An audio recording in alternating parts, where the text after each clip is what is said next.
De este modo ingresamos al bloque formativo sobre la vida eterna, algo que anhelamos ciertamente, sobre todo los cristianos, de un modo singular porque nuestra vida desemboca en la vida eterna, y él se lo dijo a las hermanas de Lázaro, a Marta y María: yo soy la resurrección y la vida. El que cree en mí, aunque muera, vivirá. Y yo lo resucitaré en el último día. Qué bondadoso que es el Señor. Decir incluso, reafirmar su voz: yo lo resucitaré en el último día. Yo lo resucitaré. En el programa pasado llegó un mensaje de una de nuestras oyentes, Claudia Rubio, de Villa del Parque, que decía, lo voy a leer tal cual está escrito: estoy siguiendo, buen día Claudio, estoy siguiendo por radio el tema de la resurrección que también explica. Con todo respeto le consulto si se puede tratar los estados del alma mientras espera la resurrección, si pueden hacer algún contacto con los seres queridos. Quisiera información porque estoy muy confundida acerca de este tema. Agradezco su respuesta, también agradece las enseñanzas que doy. Entonces, a mi modo de entender, hay dos consultas. Por un lado, los estados del alma. Cuando hablamos de estado del alma, nos estamos refiriendo a dónde va el alma, ¿verdad? Cuando uno parte. Yo, en el programa del domingo pasado, una vez más, hice hincapié en el juicio particular, que es aquel que se da frente a la divina misericordia, a Jesús misericordioso. Él ha sido constituido, revela la Escritura, único juez de vivos y de muertos. Por lo tanto, cuando el alma parte, se presenta ante el Señor Jesús. Seremos juzgados en el amor. Nunca Dios juzga en algo que difiere de su esencia. La pregunta también seguramente se orienta al tema del purgatorio y al tema del infierno. Algo adelanté el otro día cuando, al pasar por las enseñanzas, les explicaba que en la Iglesia, cuando definen su catecismo qué es el infierno, lo define como autoexclusión de Dios. ¿Por qué? Hay un fundamento básico.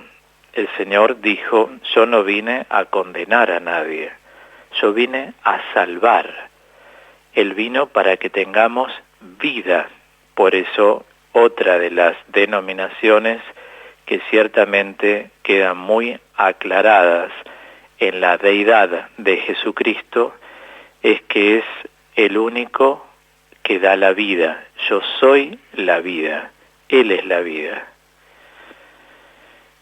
En este sentido, lo del infierno es un tema que no tiene que acosar el alma de una persona. Jesús vino para prepararnos para ir al cielo. Toda su doctrina, al leer el Evangelio, está orientada y cimentada hacia la posibilidad de gozar con Él en la eternidad, ir al cielo, como lo decimos comúnmente para que todos podamos entender. Y Él vino a hablar del amor del Padre. Como aclaré alguna vez, Dios, en su juicio, tenemos que entender que es justo. Dios no es justiciero. Y solamente Dios es el que puede juzgar realmente la subjetividad de alguien. Es decir, Dios es juez, Jesucristo es juez. Ahora, en lo que hace al purgatorio, el purgatorio es un lugar donde el alma espiritualmente permanece para purificarse, no para sufrir, para purificarse. Tienen que erradicar totalmente el símbolo del fuego en lo que hace al purgatorio. porque el purgatorio es un lugar espiritual. El fuego es algo material. Donde hay purgatorio no hay fuego. Ya los escatólogos más importantes en sus investigaciones son teólogos especializados en escatología, en la doctrina sobre lo definitivo, aclaro, ya está más que archidemostrado este tema, y sí hay que entender el sentido de lo que se llama el símbolo, porque todo símbolo, a la luz de la filosofía griega, tiene una doble función, la función trasnoética y la función afectiva. La función trasnoética consiste en llevar al creyente, a través de un símbolo, más allá del nous. El nous es la inteligencia de la persona.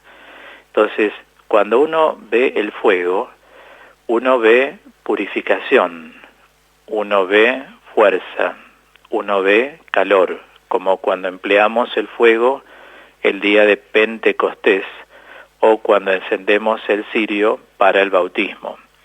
Es decir, lleva al creyente a poder apreciar un significado que se quiere dar con eso, pero no quiere decir que materialmente va a haber, porque en un estado espiritual no hay nada material.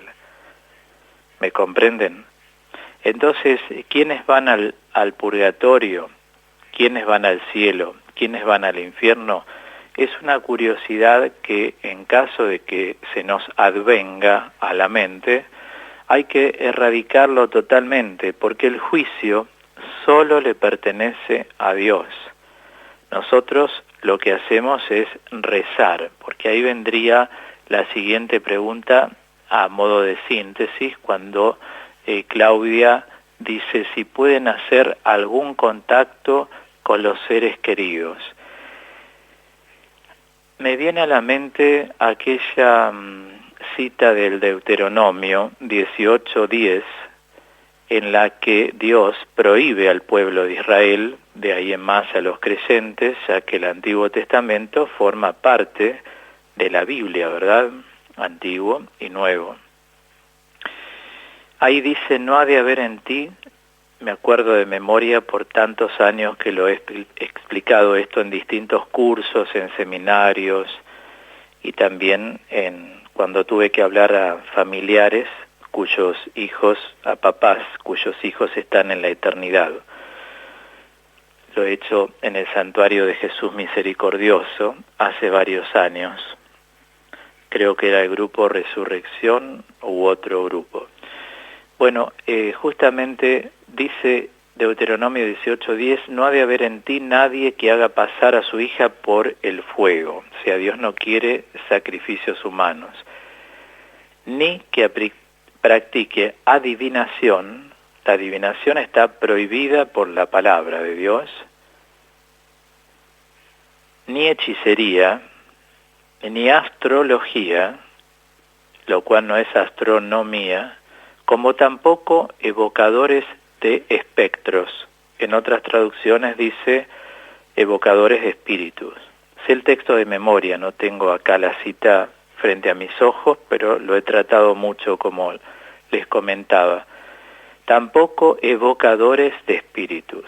O sea, no está avalado por Dios, menos en la boca de Jesucristo, directamente el punto no lo ha tocado, por eso no tiene aval, que uno puede evocar a los espíritus. Sí, lo que hacemos es esto. Nosotros podemos contactarnos con nuestros seres queridos que han partido a la casa de Dios, siempre en la persona de Jesucristo. Pidan al Padre en mi nombre. Entonces nosotros a Dios Padre le pedimos en el nombre de Jesús por nuestros difuntos. Y cuando estamos en oración con Jesucristo, como comparte la divinidad con el Padre, es verdadero Dios y verdadero hombre, en él conviven dos naturalezas, la divina y la humana, como lo hacemos en el ramillete espiritual, nosotros decimos: Señor Jesús, te pedimos que aumentes la luz de la gloria. ¿Qué es el lumen gloria, la luz de la gloria? Para explicarlo en otros términos, la luz de la gloria es la intensidad de la gracia. En otros términos, la intensidad de la gracia es la intensidad en la comunión que el alma tiene con Dios. O sea, en palabras muy simples, estamos pidiendo que el alma de nuestros seres queridos esté en una estrecha experiencia sobrenatural hasta que llegue el día de la resurrección de todos los muertos, donde, como dice la primera carta de Juan, lo veremos tal cual es. Lo veremos tal cual es.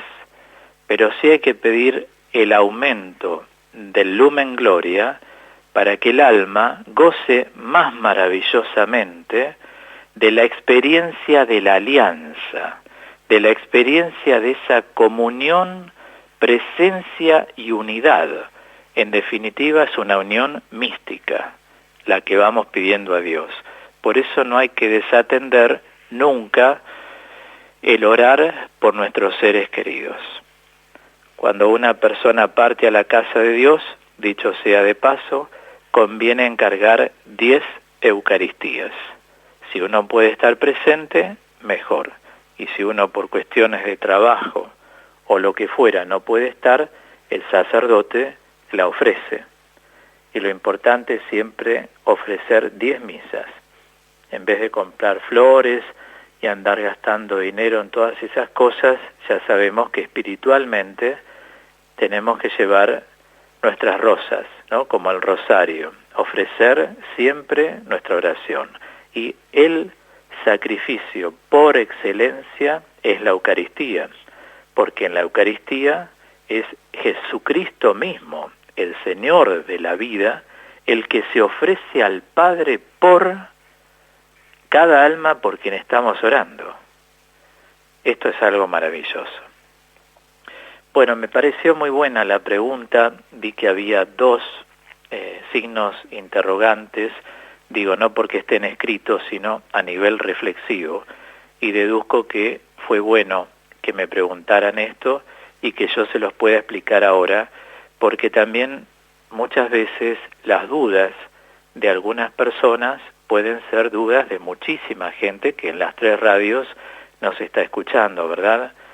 Así que, así como Claudia de Villa del Parque, cuando ustedes tengan dudas, escríbanme, no tengo ningún inconveniente en responder.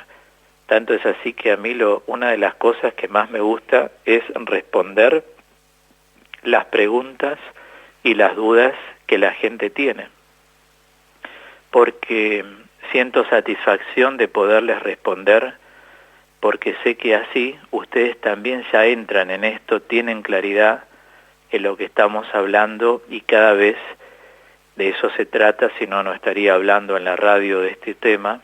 Pueden acercarse más, ¿no? Como a cada uno le pregunta lo propio. Al abogado le preguntaremos sobre leyes, a los médicos sobre medicina, y en cuestiones de fe y la teología a los teólogos. Así que bendito sea Dios por este espacio, y abro las puertas, digo nuevamente, para quienes quieran consultar por WhatsApp siempre, así después les voy respondiendo. Yo siempre prefiero responder espontáneamente, como lo hago en tantos lados, porque entiendo que es el modo más familiar, más amigable, más íntimo que uno puede tener con la persona. Espero que haya quedado claro. Y ahora sí, entonces continuamos con aquello que vengo tratando desde hace un tiempo, y es la primera carta a los Corintios 15, después de haber tratado la otra de los Tesalonicenses, que es la más antigua por ser el texto más antiguo que escribió San Pablo. Nosotros dividimos este abordaje para profundizar la resurrección de todos los muertos, siempre en la primera carta a los Corintios 15, en distintos módulos. El primero abarcó el versículo 1 al 11, luego del 12 al 19, luego del 20 al 28 y luego del 29 al 34. El domingo pasado traté del 20 al 28 y también del 29 al 34. Hoy vamos a continuar entonces con otro bloque más. Nosotros vamos a hacer así esta división. Yo voy a leer ahora la primera carta a los Corintios, capítulo 15, siempre reitero, desde los versículos 35 al 49, y después nos quedará como última sección de este fragmento, de esta perícopa, los versículos 50 al 58. Esto de sistematizar en versículos, se los repito porque sé que muchos toman nota, y la sistematización es poder agrupar partes que están entre sí entrelazadas. Es mucho más didáctico para ustedes acceder a la palabra, seguir estos pasos que yo les propongo de la agrupación de los versículos para entender bien la temática. Al decirles entre tal y tal, se está jugando un mismo cuerpo de temas. ¿Se comprende? Bien, vamos entonces ahora a la primera carta a los Corintios 15. Voy a leer, como anticipé, desde el versículo 35 y la perícopa termina en el versículo 49. Como siempre, recuerden esto. Primero, en Biblia se debe hacer una lectura que se llama sincrónica. ¿Qué es la lectura sincrónica? Es la mirada de conjunto. Se lee todo el pasaje bíblico o fragmento, que en teología se llama perícopa, que es un recorte, de cortar alrededor, perícopa en griego. Y luego se realiza lo que se denomina una lectura diacrónica, que es la lectura parcializada, parte por parte del mismo párrafo. Si uno no tiene una lectura completa primero, después le cuesta mucho seguir el enlace entre un párrafo y otro. Dice la palabra, si tienen ustedes la Biblia en sus manos, mejor todavía. Alguien preguntará, ¿cómo resucitan los muertos? ¿Con qué clase de cuerpo? Tu pregunta no tiene sentido. Lo que siembras no llega a tener vida si antes no muere. Y lo que siembras no es la planta tal como va a brotar, sino un simple grano de trigo, por ejemplo, o de cualquier otra planta. Dios da a cada semilla la forma que Él quiere, a cada clase de semilla el cuerpo que le corresponde. No todos los cuerpos son idénticos.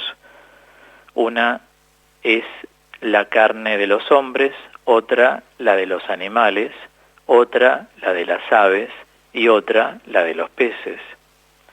Hay cuerpos celestiales y cuerpos terrestres, y cada uno tiene su propio resplandor.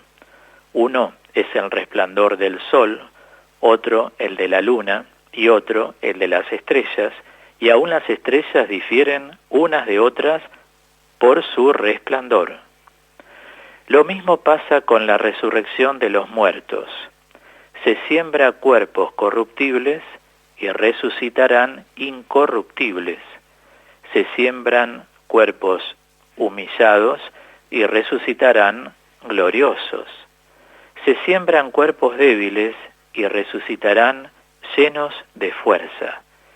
Se siembran cuerpos puramente naturales y resucitarán cuerpos espirituales. Porque hay un cuerpo puramente natural y hay también un cuerpo espiritual. Esto es lo que dice la Escritura.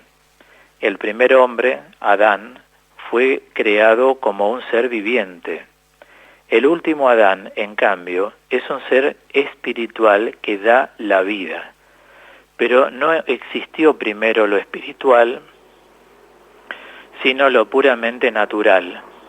Lo espiritual viene después. el primer hombre procede de la tierra y es terrenal, pero el segundo hombre procede del cielo. Los hombres terrenales serán como el hombre terrenal, y los celestiales como el celestial. De la misma manera que hemos sido revestidos de la imagen del hombre terrenal, también lo seremos de la imagen del hombre celestial. Palabra de Dios, te alabamos, Señor.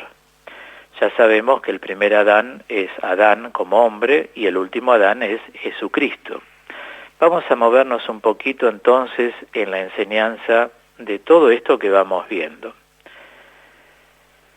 Hasta aquí, digamos, no se había tocado el motivo más profundo del rechazo de la resurrección, que de algún modo es el interrogante que queda siempre por la corporeidad. Si no hay corporeidad, recordemos, no hay resurrección. Entonces, en esta sección, que es larga, podemos ver que lo que ofrece es una dificultad que el mismo Pablo recoge en el versículo acá 35. ¿Cómo resucitan los muertos? ¿Con qué cuerpo? Bueno, en esta objeción late, por así decirlo, la representación dualista de lo que se llama el cuerpo como receptáculo corruptible. Todos sabemos que nuestro cuerpo está sujeto a la vulnerabilidad propia y de la vida. Por eso hay gérmenes, hay bacterias, conoce a veces la corrosión también, en el sentido de que después de los 40 años en psicología está ya aprobado científicamente, comienzan los olvidos en una persona. El problema de la artrosis también se presentan, como sostienen los kinesiólogos, desde los 40 años para arriba. Siempre hay una cosa u otra, o articulaciones, o huesos, etcétera. ¿Qué quiero decir con esto? El cuerpo es vulnerable. Las arrugas, el cambio, las canas, y a nivel órganos lo mismo sucede, ¿verdad? La gente se tiene que ir cuidando más, y eso es bueno porque tenemos que querer a nuestro cuerpo. El cuerpo es un don de Dios, pero el cuerpo también tiene una gran relación con lo que es el alma. Por ejemplo, en el caminar. Una persona que camina muy rápido es una persona que interiormente tiene mucha agitación. Algún día ya hablaremos sobre la teología del cuerpo más en profundidad. Ahora, como de paso, ya que estamos tocando la importancia de la corporeidad en la resurrección. La imagen de la semilla que él utiliza trata de ilustrar, digamos así, la necesidad de la muerte en orden a la transformación definitiva. Al no considerar importante nada de lo que ocurre en el ámbito de lo somático, parece que el cuerpo fuera, si bien es una máquina perfecta, hay que cuidarlo. O sea, el cuerpo conoce el deterioro, eso quiero indicar. El cuerpo se desgasta, por eso Dios descansó y vio que esto era bueno. El descanso es un espacio sagrado que uno puede tener. El dormir bien, como lo experimenta cualquier persona, en un buen colchón, también hace que uno pueda descansar correctamente y así estar mucho mejor al día siguiente, ¿verdad? El cuerpo actual, digamos así, es el grano desnudo que él marca acá en el versículo 37. No es el cuerpo definitivo. No se puede arguir desde la experiencia actual de encarnación contra la corporalidad resucitada, ¿no? Esto es un anticipo, pero el cuerpo nuestro va a ser glorioso y no conocerá más la corrupción. Por eso prosigue Pablo entre los versículos, voy a tomar 39 al 41, que hay distintas cualidades de carne. de las que puede inferirse una realidad que llamaríamos diversidad entre el modo de existencia encarnada en el presente y cómo va a ser nuestro cuerpo en el futuro, que no va a conocer corrupción. Ahora, en este horizonte variable de los distintos modos de encarnación, es donde Pablo fija las diferencias entre el cuerpo de la existencia temporal y el cuerpo de la resurrección, cuando él hace 4 antítesis. Habla de corrupción, incorrupción, de vileza y a la vez de gloria, de debilidad y de fortaleza. Un cuerpo psíquico al cuerpo espiritual, que lo llama cuerpo glorioso. Todo esto lo encontramos entre los versículos 42 y 44. Significa entonces que no es preciso detenerse en, digamos así, en el análisis de cada una de estas 4 antítesis que él señala. Creo que basta atender a la última, con la que el apóstol San Pablo responde finalmente a las preguntas planteadas en el versículo 35. Lo vuelvo a repetir: ¿con qué clase de cuerpo? ¿Cómo resucitarán los muertos? Bueno, resucitaremos con un cuerpo espiritual. Es claro que la fórmula no puede ser entendida en el sentido de una corporeidad inmaterial. En este caso, Pablo habría terminado por dar la razón a sus oponentes, y lejos de pensarse en un espíritu liberado finalmente del cuerpo, como pensaban los platónicos. Platón decía que el cuerpo, cuando uno muere, ahí el alma se libera del cuerpo, o sea, el cuerpo se veía como una prisión. No se aceptaba la vulnerabilidad propia que forma parte de este mundo. Vuelvo a decir, mucho depende de cómo cuidamos nuestro cuerpo. Hay gente que descansa lo que debe descansar, prefiere descansar en otras opciones. Hay gente que cuida la alimentación en lo posible. Es decir, hay gente que trata de no somatizar las cosas, de no hacerse problema de todo, porque en la vida todo pasa, y pasa la vida. O sea, presta más atención al sentido de la vida que a todas las realidades que otra persona puede permeabilizar cada día, y eso va destruyendo el cuerpo. ¿Cuántos problemas con el sistema nervioso desembocan en el estómago, en la garganta, en la dureza del cuerpo, en los ligamentos, en los huesos? Entonces, él trata de significar que es la unidad, o sea, lo que él llamaría en griego soma neumatikon, de lo espiritual y lo corporal.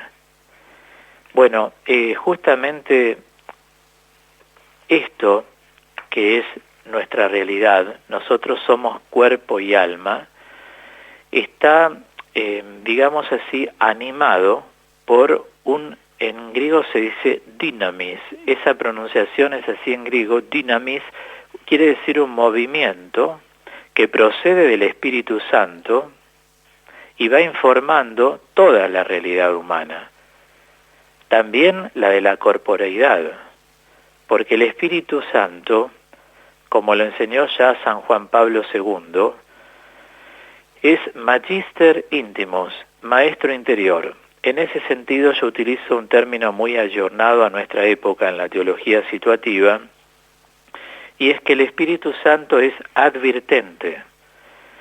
Cuando una persona vive en comunión con Dios, siempre desde la experiencia de sus límites, de sus vacíos, de sus oscuridades, de su pequeñez, de su vulnerabilidad, no desde una cosa angelicalista, lo cual es patológico, sino uno sintiéndose hombre, pero sabe que con los límites humanos igualmente le pertenece a Dios, y a Dios le agrada que uno esté abierto a su espíritu. El espíritu nos va advirtiendo, tanto en la percepción, que es una captación intelectual, como en la intuición, que es una captación sensible. Uno capta cosas, que al no estar en el camino es como un lenguaje sombrío, pero todos los hermanos que están en el camino saben bien que es así. El Espíritu Santo va advirtiendo. Entonces, ese dynamis, que es el mismo espíritu que advierte, la dinámica que produce, viene a ser así, como poner un imán que genera ondas, ¿no? Entonces, para poder entenderlo todos los oyentes, el Espíritu Santo, al estar incoado en una persona, también se va movilizando a la persona interiormente y le va advirtiendo del cuidado que debe tener hacia su persona en la medida que puede. Eso siempre en términos de normalidad, de una religiosidad vivida sanamente. Bueno, entonces voy llegando a esta conclusión, ¿verdad? Dios quiere que haya una amistad entre el cuerpo y el alma. Y a veces nosotros no logramos esa unidad entre el cuerpo y el alma, no llegan a una amistad. A veces el alma de una persona le dice cosas al cuerpo o le ordena que no son buenas. Hay mucha gente que castiga a su cuerpo, no lo cuida. Por ejemplo, no duerme lo que debe dormir, come lo que no debe comer. Claro que hay una base de patología en el psiquismo, porque a ciencia cierta, ¿qué persona no quiere estar bien? No hay nada más lindo que sentirse bien. Y sentirse es una cosa mucho más completa que estar bien. Sentirse bien abarca el soma y abarca el espíritu y abarca la mente humana. O sea, sentirse bien es lo mismo que armonizar. Estar bien es algo pasajero, dura el momento. Es como si uno dijese, escucho el programa y estoy bien, y después del programa volvés a estar no bien, no importa cómo. No, tenés que seguir estando bien. Si al programa Intimidad lo sentís en tu alma, vas a seguir estando bien hasta el próximo momento en que Dios nos convoca. Si estás bien solo dentro del programa y salís está afuera, quiere decir que no lograste la unidad entre el alma y el cuerpo. Esto es fundamental. Todos estos detalles son solidaridad con uno mismo.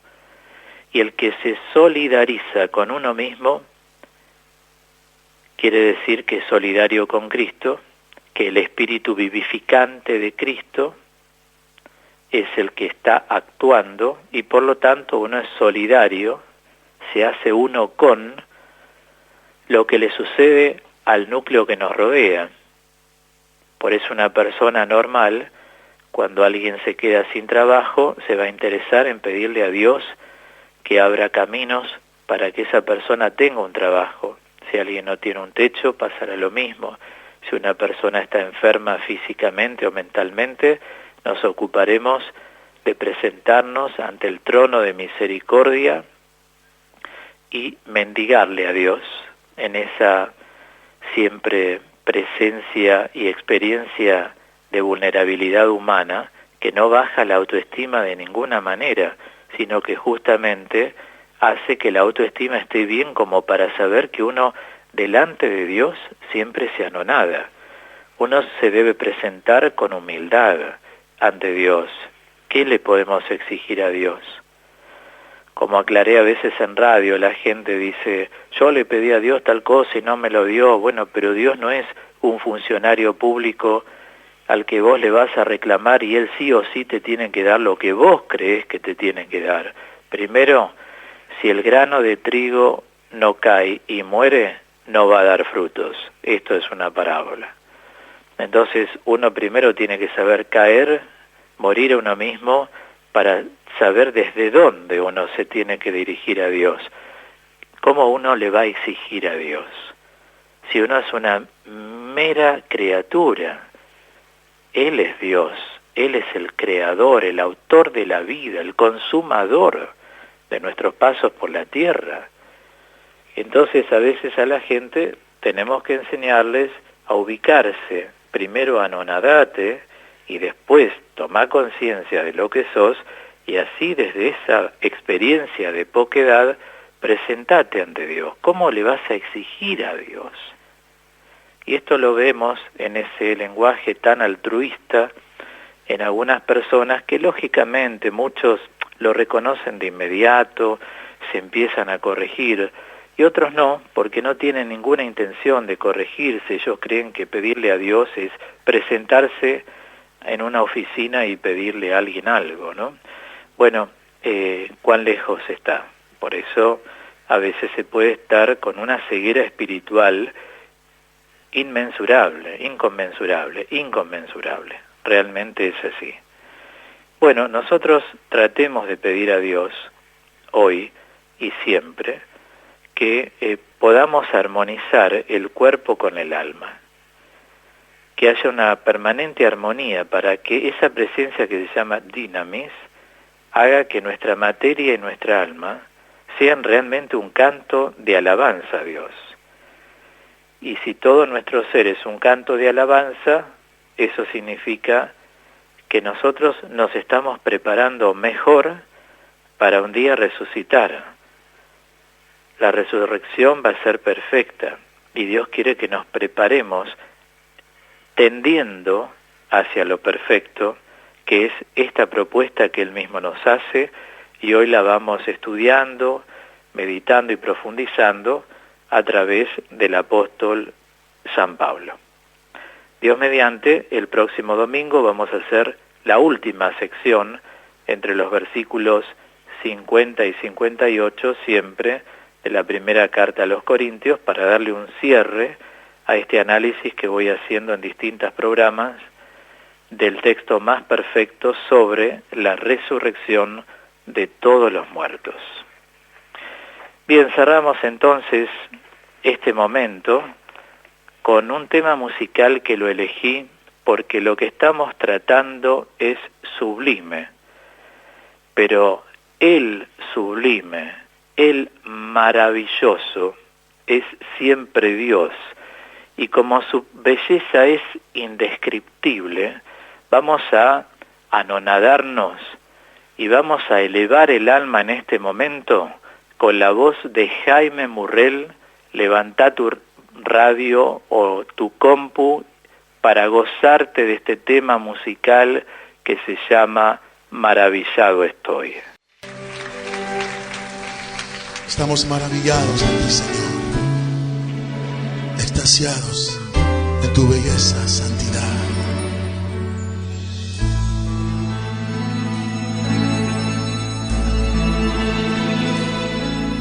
Tu belleza es indescriptible,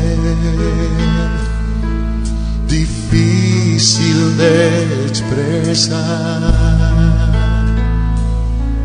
Tus obras son incomprensibles. No hay nadie como tú, Señor. ¿Quién podrá entender tu sabiduría? ¿Quién podrá medir tu profundo amor? Tu belleza es indescriptible, majestad entronado estás. Maravillado estoy de ti, maravillado estoy de ti, Santo Dios de quien la gloria es.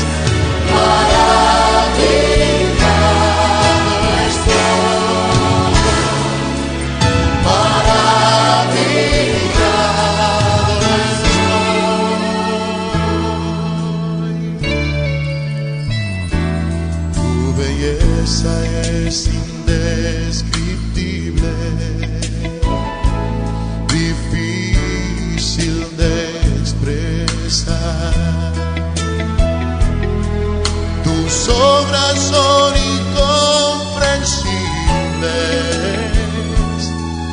no hay nadie como tú, Señor.